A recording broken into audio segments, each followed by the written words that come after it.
Et bienvenue sur l'actu des sondages, c'est Stats et Société, la chaîne qui vous parle de stats et de sujets de société.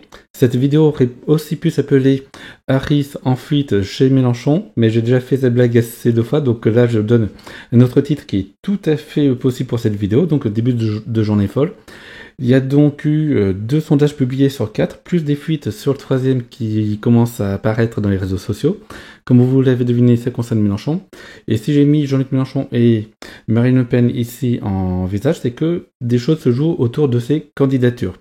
Allez, c'est parti et on va commencer par le sondage OpinionWay, donc qui a déjà été publié aujourd'hui, et on vous affiche données sondagières.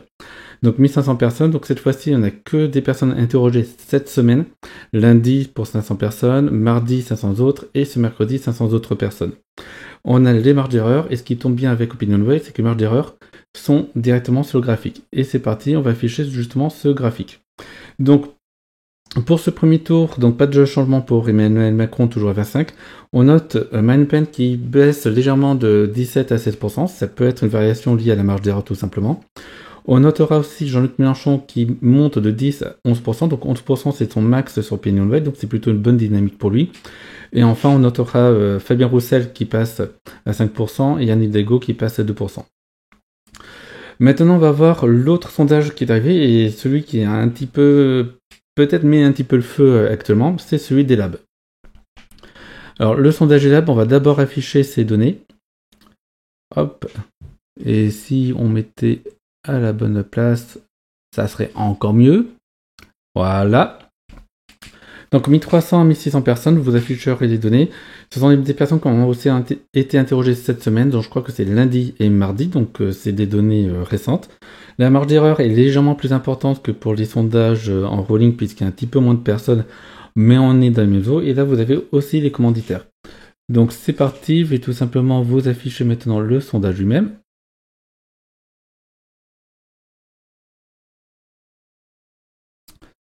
Allez, je vais sur la fenêtre parce qu'il ne s'agit pas de sélectionner l'écran, il faut aussi que j'aille sur la fenêtre.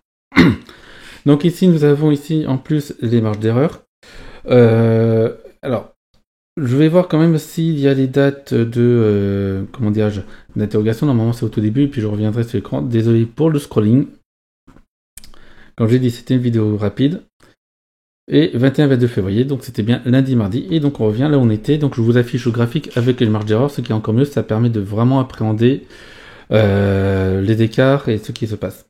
Donc Emmanuel Macron 24,5, donc pas de surprise ici, Marine Le Pen, et ça c'est une grosse news, qui est à 18%, donc il devance cette fois-ci largement Éric Zemmour et les autres poursuivants, notamment Valérie Pécresse à 11,5, donc qui est vraiment un niveau assez bas, alors que Jean-Luc Mélenchon, lui, augmente à 11%. Et là, on voit ici que Jean-Luc Mélenchon est dorénavant au coude à coude avec Valérie Pécresse, ce qui est une nouvelle assez intéressante en soi.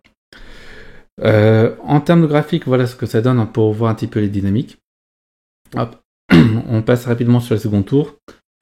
Donc ici, on voit bien cette remontée de Marine Le Pen. Donc Elab faisait partie des instituts de sondage qui donnaient une dynamique plutôt descendante à Marine Le Pen. Et qui faisait partie justement de ce graphique où on avait cette descente, et on voit que justement ils inversent complètement la tendance pour le sondage publié aujourd'hui.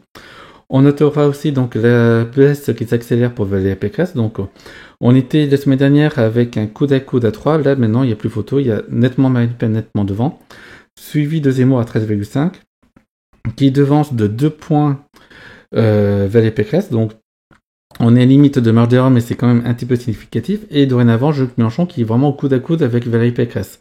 Et donc là, c'est une dynamique qui s'inscrit positive pour Jean-Luc Mélenchon. Maintenant, je vais vous parler rapidement de la fuite. Alors, je ne vais pas forcément vous donner le total, mais en fait, le point intéressant de la fuite de Harris, donc chez Jean-Luc Mélenchon, c'est qu'il serait donné à 12%. Ce qui me semble est enfin, c'est pas forcément une première chez Harris, mais c'est quand même un bon score chez Harris. Et dorénavant, donc là maintenant, cette semaine, le seul sondage qui donne Jean-Luc Mélenchon en dessous de 11%, c'est le sondage de BVA qui date de la semaine dernière.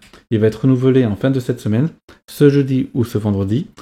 Tous les autres sondages actuellement donnent Jean-Luc Mélenchon soit à 11%, soit au-dessus de 11%, ce qui est clairement une bonne dynamique pour Jean-Luc Mélenchon. Et c'est justement l'autre surprise, on va dire, de ce mercredi. Enfin, pas vraiment une surprise, mais c'est plutôt une confirmation. Donc Jean-Luc Mélenchon est dans une dynamique qui est bonne et puis surtout qui s'accélère. Et on notera évidemment le rebond de Marine Le Pen dans les sondages, notamment les sondages qui sont publiés au moins une fois par semaine. Et comme c'est le cas ici. Alors on va voir rapidement les seconds tours, même si j'y reviendrai plus en détail dans la vidéo suivante. Parce qu'il n'y a vraiment pas de surprise. Donc ici Emmanuel Macron contre Marine Le Pen, donc vous voyez 56-44 sans surprise. 56-44 aussi, Emmanuel Macron contre Valérie Pécresse, donc c'est aussi un plus haut, mais c'est on va dire presque un rattrapage par rapport aux autres instituts de sondage qui donnaient déjà ce genre de résultats. Et Emmanuel Macron contre Éric Zemmour, donc 62-38. Ah, je dis Mélenchon, non, c'est Emmanuel Macron contre Valérie Pécresse, 56-44%. Bah, au niveau de Elab, j'y reviendrai certainement aussi, mais c'est sans surprise. Donc Emmanuel Macron contre Marine Le Pen, 55,5, 44,5. Donc un classique, même si ça fait une baisse assez notable par rapport à la semaine dernière, mais la semaine dernière c'était vraiment, on était dans un plus haut. Donc on revient, on va dire, dans certaines normes.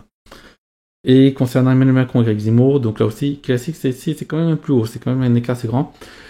Cette semaine, autre point important, Elab n'a pas jugé nécessaire de tester Emmanuel Macron contre Valérie Pécresse, ce qui est une sorte presque de camouflet, puisque Valérie Pécresse était jusqu'ici une sérieuse prétendante au second tour, mais c'est vrai qu'à 11% et demi, la situation n'est plus tout à fait la même.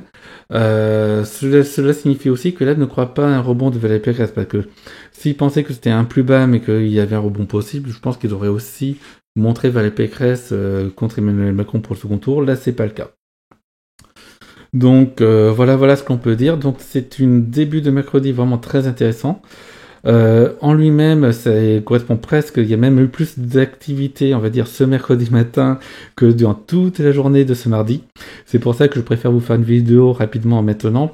C'est aussi pour éviter d'avoir trop de choses à dire ce soir, parce que ce soir, on va revoir les sondages. Alors ce soir, c'est peut-être pour vous demain matin.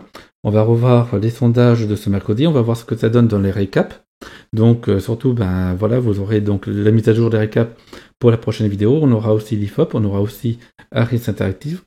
Et c'est en gros la vidéo qui va dessiner à quoi va ressembler cette semaine, puisque très souvent, donc jeudi, vendredi, peut y avoir des corrections, mais elles sont un peu plus limitées. Aujourd'hui, c'est quand même 4 sondages marquants d'un coup. Donc ça fait une grosse journée.